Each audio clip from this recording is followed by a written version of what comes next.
Welcome to Kenton's videos. Enjoy the video. You start by making Bluetooth visible and authorized. First, confirm the PC has Bluetooth hardware or plug a compatible USB dongle.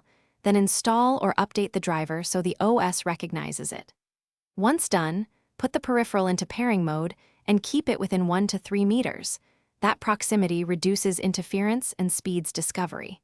Make sure power and permissions are enabled in OS settings. This immediate setup gets you past common blockage and prepares the system for pairing.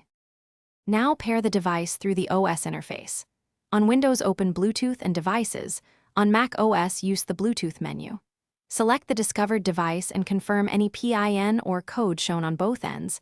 This prevents rogue connections. Make sure to accept requested services, audio, file transfer, or input, because those decide what the device can do. Once paired, check device properties to enable or disable specific profiles. Since the right profile lets the computer route audio or expose file folders, finish by verifying functionality.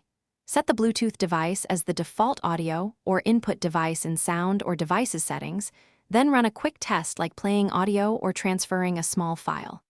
If behavior is inconsistent, disconnect and reconnect from the Bluetooth menu, or remove and repair to clear stale settings.